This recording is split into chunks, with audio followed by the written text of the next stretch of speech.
सेवा करत नाही त्याचं भजन ऐकायचं नाही. जो आई वडिलांची आता वाढले असतील तो भाग सोडून द्या, पण जिवंत असताना आई वडिलांची, आता माझे वडील 90ला गेले, माझी आई आहे, मी जर आईला मानित नसेल किंवा आईला सांभाळीत नसेल आणि तुम्हाला माहीत झालंय तरी तुम्ही माझे कीर्तन ऐकून मला पाकिट देत असताल तर तुमच्या इतका मूर्ख झाला. कारण सांगू, केले पाप जेने दिले अनुमोदन दोघाशी पतन. कारण तुम्हाला त्याच्यातलं अर्ध पाप लागणार, मी केलेल्या चुकीचं पाप अर्ध लागते अर्ध. म्हणून मग अशी एक शब्द बोललो होतो तुम्हाला. आता मारुतीराय त्या भुंग्यांना काय म्हणले, अरे नालायकांनो, दुष्ट राजाला जिवंत करता ना तुम्ही, प्रांताला विदुषी, या प्रांतासाठी घातक येतो तो रावण, आणि त्याच्यासाठी तुम्ही अनुमोदन देता. याच्याकरता तुम्ही नालायक सगळे मारले. माफी मागितली, आमचा वंश शिल्लक ठेव. भुंग्याच्या जाती फक्त 14. भुंग्याच्या पुराणात, शास्त्रात, वेदात फक्त 14 जाती. कुत्र्याच्या खऱ्या जाती 6. आता उपजाती वेगवेगळ्या आहेत. आता त्या तयार केलेल्या जाती त्या वेगळ्या, पण मुख्य जाती आपल्याकडे सतत कुत्रे फिरतील, त्याला ग्रामसुकर म्हणतात. ग्रामसुकर. आणि पोलीस डिपार्टमेंट मध्ये त्या काळात वापरल्या जाणारी जात सारमेय नावाची जात म्हणतात. फार फार मोठी. अशा 6 जाती कुत्र्यांच्या. बाकी मग ते संक्रमण वेगवेगळं झालं, तो भाग सोडून द्या. पण भुंग्यांच्या जाती 14. कमळावरचा मकरंद खाणारी भुंगे ठरावी, ते कुठलंही काही खात नाही. म्हणून एका शपक त्याच्यासाठी श्लोक आला. कालिदासांचे काही एक श्लोक होते. आम्हाला एक त्या भुंग्याची एक कविता होती. कोणी एक विचित्र पुतळा जेवावयासी बैसला, जेविता जेविता पात्रेची भक्षिला. म्हणजे 14 भुंग्यापैकी मकरंद सेवन करणारा भुंगा कमळावर बसला, सूर्योदय झाला की कमळ उमलतंय आणि सूर्यास्त झाला की कमळ मिटतंय.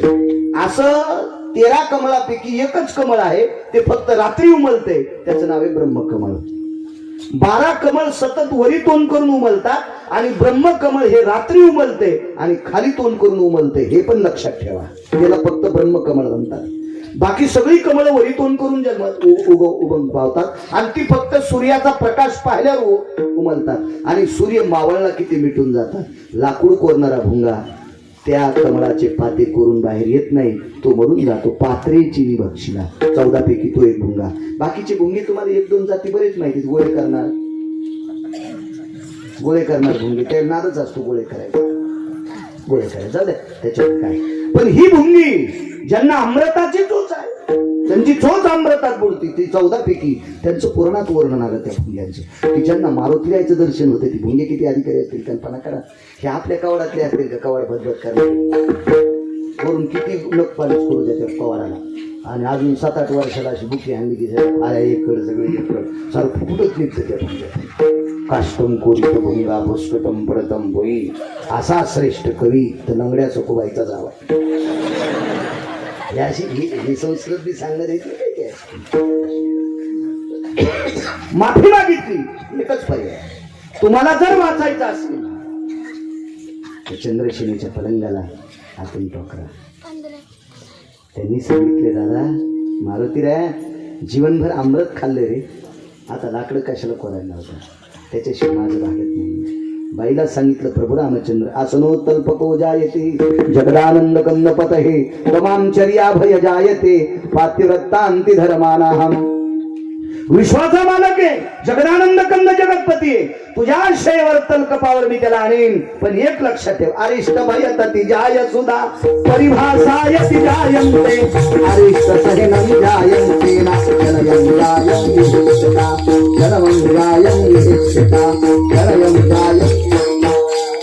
मारुतीरायानं सांगितलं, आई साहेब या तलकपावर आणतो, पण पाती या पाती यति जायन्ते चक्षुर भय यति जायन्ते शनयन पाती भय जायन्ते चक्षुर पाते भय जायन्ते चक्षुर पाते भय जायन्ते. वरचं पापणं खालच्या पापणाला लागतंय. या वेळेला क्षण किंवा निमिष म्हणतात. जर अरिष्ट आलं, विघ्न आलं, काही अडथळा आला तर डोळ्याचं पापण नवेपर्यंत सुद्धा माझा मालक या पलंगावर थांबणार नाही. बाईनं सांगितलं, रे पतिव्रत आहे. अमृताचा कलश गरुडाला प्राप्त झाला, नाही स्वीकारता आला. अमृताचा कलश बळीला प्राप्त झाला, नाही स्वीकारता आला. अमृताचा कलश कदूरला प्राप्त झाला, गरुडाकडून नाही स्वीकारता आला. अरे अमृताचा कलश देवांना राक्षसांना प्राप्त झाला, नाही पचिता आला. अमृताचा कलश देवांना प्राप्त झाला, नाही पचित आला ते अमरपुरीत गेला. पण अमृताचा कलश पृथ्वीवर जितके देश आहे त्या सर्व देशात एकच बाई स्वीकारू शकते, तिला चंद्रसेना म्हणतात आणि ती मी आहे. आणि काय ताकद आहे इथं इकडे येण्याची? काय हरकत नाही, सांगितलं भोंग्याला. बदामाच्या डब्याचं ढक्कन उघडत व्हा आणि त्याच्यात एक गुळाचा खडा टाका. मुंग्याला मुळवाटी द्यायचं काम नाही, लेखून या गुळ घाला. बदामाच्या डब्यात मुंग्या गेल्या. शिरसगावकर मुंगी असं बारीकसं छिद्र बदामाला पाडी ती, मधलं चट खाती आणि वरून ते पिवळं जशाल तसंच होती. बरकाबाईला वाटलं बदाम सगळेच आहेत, हातात घेतल्यावर तर इतक्या मुंग्या हुशार, इतक्या मुंग्या मुंगळ्यापेक्षा हुशारच असतात. बसताना पण कशा शिस्तीत बसल्या बघा ना. मुंगळे अशीच बसले, पलीकडे एकाचं तोंड इकडं एकाचं तोंड तिकडं. त्याला वाटलं येडं वाकडं सांगितलं की रुपरनं झटकीला मारली की गेली. मुंग्या कधी तुम्ही अजून बी बघा, मुंग्या रांग सोडित नाही, मुंगळे लगेच रांगा सोडित. मुंगळे लगेच बाजू वळीते. हा, सकाळी याच्याकडे, दुपारून त्याच्याकडे, संध्याकाळी तिसऱ्याकडे. मतदान त्यालाच मुंगळ्याचा मिळत नसतो. मुंग्या कधी बी शिस्तीतच. जसा मधला गर खावा. खोबऱ्याचा जर तुकडा खाल्ला तर फक्त काळी पात शिल्लक ठेवतात मुंग्या, फक्त काळी पात. पूजेला आलेलं खोबरं चुकून काकीच्या हातानं बदनी उघडी राहा. इदन्नादी सर्व हा इदम श्रीफलादी जायते तर्कलम समर्पयामि. मधलं गरम मुंगीम भक्षितम पिपलिकाम भक्षितम. ही संस्कृती एवढी वाटली बरं, खरी नाही. मला तशी आता टीव्हीत ऐकायला भेटते बघा कधी कधी, रविवारी बातम्या यायच्या. एकदम प्रजन्य कालाती भयम आभरण जायते इति सर्व हा इति वातावरणचे विदुषता हा ठोकर ठोकर गारगुंडम परमचा हा. त्याला निब्बर काठी हाणायला पाहिजे. विढाला विढाला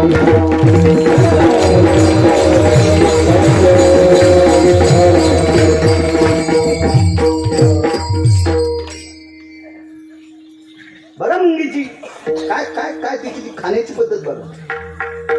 नुसतं टरकल धुणार ती मुंगी. मारुतीला आहे ना सांगितलं अशा पलंगाची पाळी करायची. हातून अमृत जाणं बंद झालं तर रावण मृत्यू पावला. रावण 4 होते, 10 तोंडाचा 1 आणि बाकीची 3 रावण. बघा पुढे कधी पाहत जा, चांगले मोबाईल पाहत जा. आहे भिकाडासारखे मोबाईल बघत जा, इथून त्याच्यातलं चांगलं बघत जा. देव आपलं चांगलं करीन. तेव्हा वाचिणाऱ्या माणसाला देव वाचित असतो. चांगलं वाचिणाऱ्या माणसाला देव वाचित असतो. देव त्याचा तुझी चिंता त्याशी. पण आपण ते शास्त्र, पुराण, वेद, आपला संप्रदाय मुनिप्रणित आहे, वेद प्रणित आहे, ऋषी प्रणित आहे, शास्त्र प्रणित आहे, वेद प्रणित आहे, पुराण प्रणित आहे. आपण त्या गोष्टी वाचायला पाहिजे. शास्त्र आहे त्याच्यासाठी. तुम्ही लक्षात घ्या, मुस्लिम समाजाचा माणूस सिमेंट काम करतो तरी शुक्रवारी नमाज पाळतो. मुस्लिम समाजाचा माणूस भंगारचा धंदा करतो तरी नमाज पाळतो.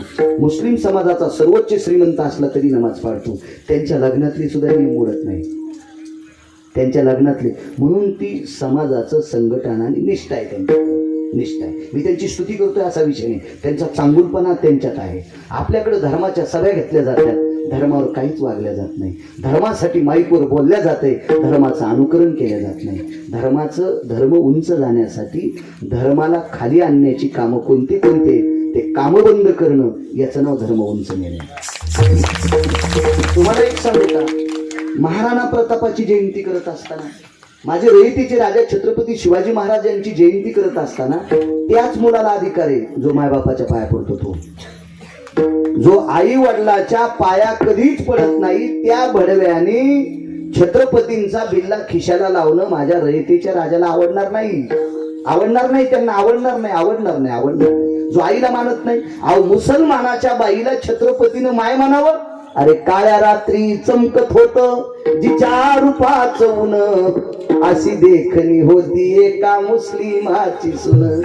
अरे तिला पाहुनी आई म्हणाला, अरे तिला पाहुनी आई म्हणाला, राजा तो सिलवान आनंदाने नांदत होती हिंदू मुसलमान, आनंदाने नांदत होती हिंदू मुसलमान.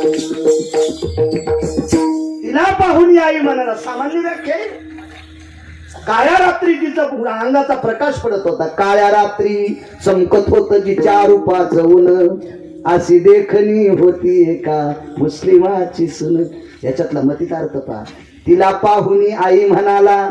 अरे परस्त्रीला, विरोधकाच्या स्त्रीला आई म्हणण्याची भूमिका ज्याच्या अंतकरणात आहे, त्याची जयंती करणाऱ्यांनी निदान 9 महिने पोटात जिनं सांभाळलंय, जिनं नाना प्रकारचा त्रास सहन करून याला जन्म दिलाय, त्याला तरी आई म्हणा. नुसता झेंडा घेऊन नाचत होती. ते झेंडा उलटा करून याला हाणायला पाहिजे. विठाला, विठाला, धर्म उंच जाण्यासाठी धर्मातल्या त्रुटी करणे पाखंड खंडन, हेची आम्हा करणे काम, बीज वाढवावे नाम. ते करावं लागेल ना आपल्याला, तर आपला धर्म. नुसत्या सभा घेतल्यानं आणि माईकवर बोंबल्यानं धर्म उंच जात नाही, तर धर्मातल्या ज्या त्रुटी येतात त्या त्रुटी दुरुस्त करणं अत्यंत गरजेचं. त्यानं धर्म उंच जात असतो. शास्त्र एक लक्षात घेऊ का तुम्हाला? धर्माच्या गप्पा कोणी हाणायच्या? जो मायबापाची सेवा करतो. एक सिद्धांत जुन्या माणसाचा आहे, जो मायबापाचा होऊ शकत नाही तो जगात कोणाचाच होऊ शकत नाही. जो आई वडिलाचा होऊ शकत नाही तो जगात कोणाचाच होऊ शकत नाही. जो स्वतःच्या मायबापाला मानित नाही हरामखोर, तो धर्म काय पाळणार आहे? नालायक. विठाला, विठाला.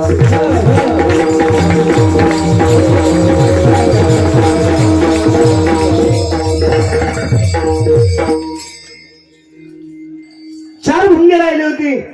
आमचा वंश शिल्लक ठेवा. याच्याकरता भुंगे शिल्लक ठेवले. आणि ते भुंगे इकडे लाकूड कोरायला आले. अमृतनेनं जोशी काका बंद झालं. रावण मृत्यू करायला. मारुतीराय जवळ गेले. प्रभूने आनंदाचा संस्कार सोडला. वाचलो रे मारुती, वाचलो. चाल घरी आता स्नान करायचं. मारुतीरायने सांगितलं तुम्ही वाचले पण मला वाचवून. प्रारब्ध क्रियमान सांगायला प्रारब्ध मला वाचवून. प्रभू रामचंद्र म्हणले तू चिरंजीव, तुला कोण मारीन? काय कोणाची माय गेली तुला मारायला? म्हणला मारीत कोण नाही पण डाग लागेल ना. आणि डाग कोणत्याच केमिकलनं धुतले जात नाही. तो डाग लागता कामाने. कसलं डाग? चल जिंकलो मी आता.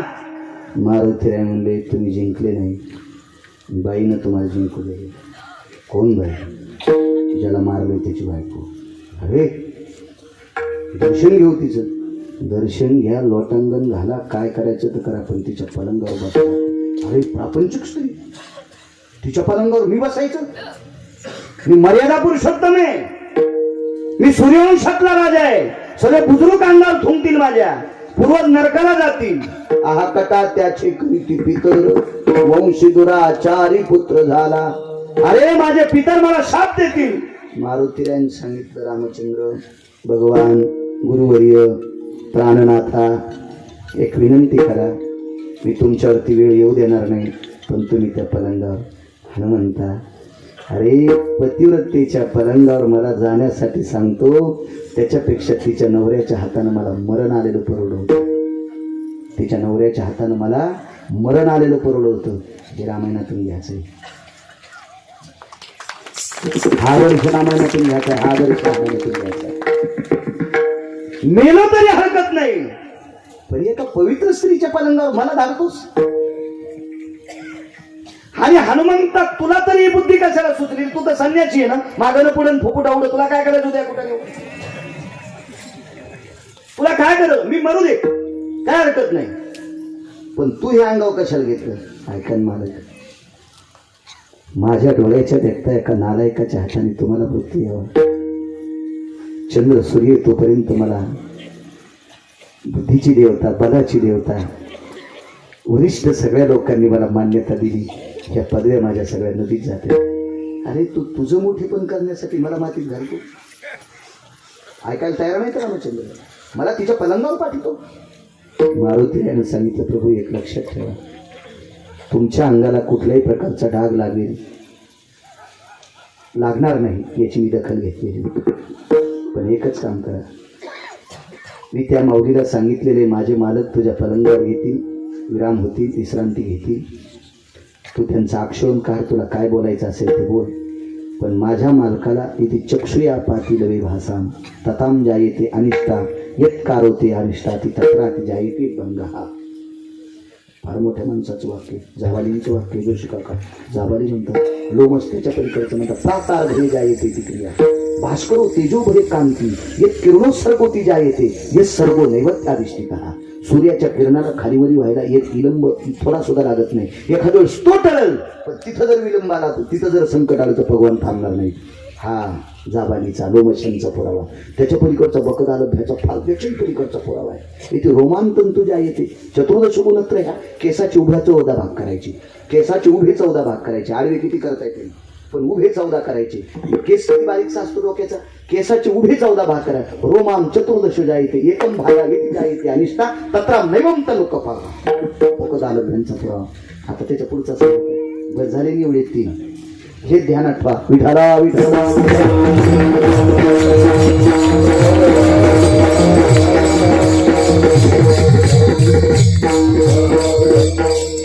मालक तुम्हाला तिथे इग्न आल्याच्या नंतर तुम्ही थांबायचं नाही. पण अरे हनुमंता तुझ्या लक्षात आहे का रे, अरे आमचा माथा त्याच ठिकाणी टेकतोय पतिव्रतेच्या पायावर. जिका भाग्याची आहे तिचा पती तिचा देव, मानी भ्रताराची बोली धन्य जगी ती माऊली. तिचे होता दर्शन मिळे पोट भरी अन्न, तुका म्हणे पतिव्रता तिची देवावरी सत्ता. अरे झुकायची ताकद फक्त पतिव्रतेच्या पायावर आहे. आणि तिचा पलंग आम्ही पायानं मोडाव, काय या पायात ताकद आहे. मारुतीरायाने सांगितलं प्रभू एक काम करा, माझ्या शब्दावर विश्वास ठेवा. मी निष्ठावंत संन्यासी आहे आणि निष्ठावंत तुमचा भक्त आहे. माझ्यावर एवढी कृपा करा आणि मारा पलंगाला पाय. प्रभू रामचंद्र दारात आल्याबरोबर काय त्या बाईला आनंद. कर्म सांगायला पैठणमधल्या मालकांचा पुरावा पहिल्याकडे वाटला. बरोबर सांगतो, मालकाला पाहिल्याबरोबर काय बाईला आनंद वाटला. तळकप सजवलेला होता आणि भगवान प्रभू रामचंद्राने पायाचा अंगठा पलंगाला लावणे आणि पलंग कड कड कड कड कड कड कड कड पोचले. सव्याग्र अपसव्याती भागाम दिशांच्या देशी वयवा. पलंगाकडचं तोंड त्यागलं आणि विरुद्ध दिशेला तोंड केलं दोषी काका महाराज आणि जगाचा मालक निघून गेला. मारुतीरायनं बाईच्या दारात लोटांगण घातलं.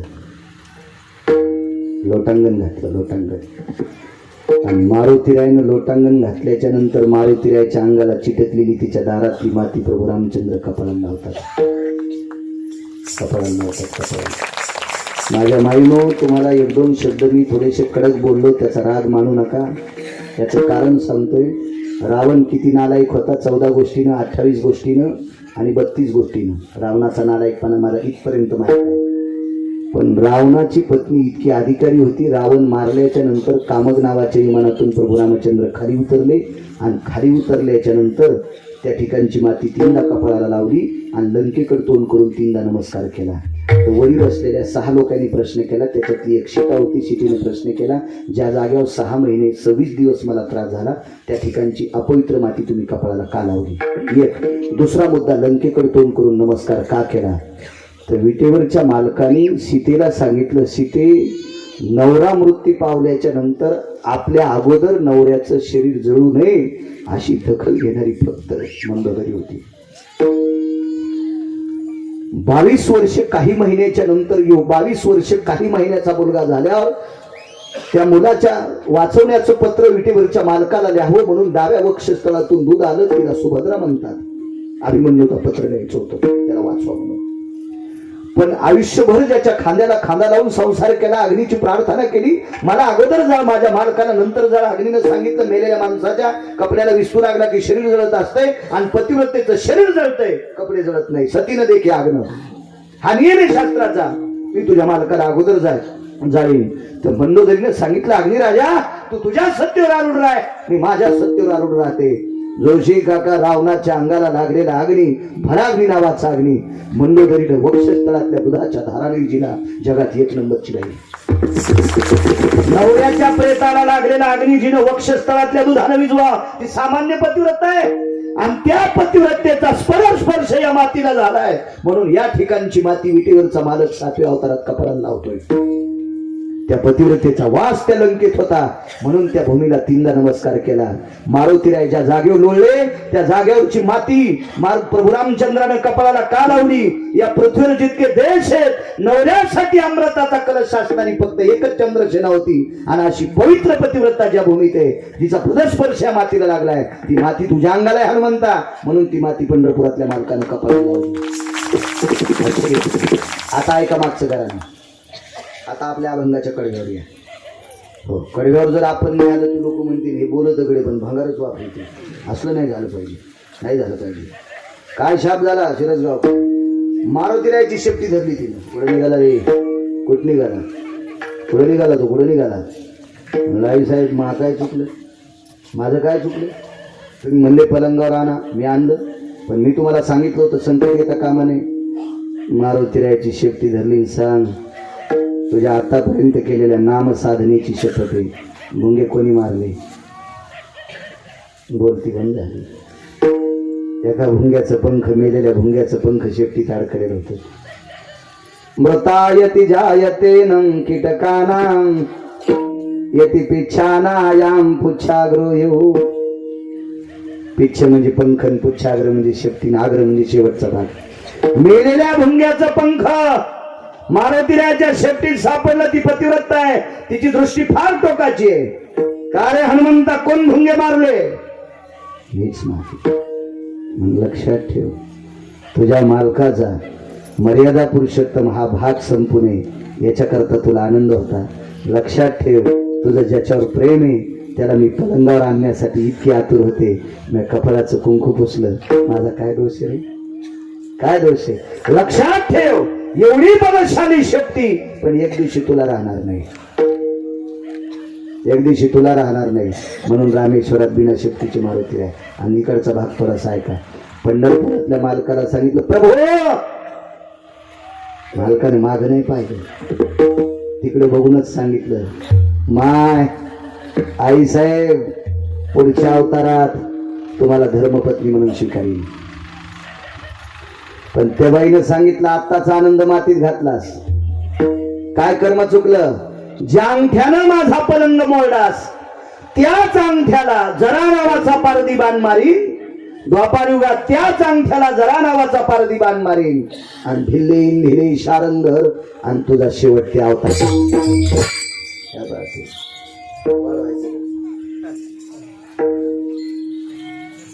मागच्या कोणाला शुगर काय नाही.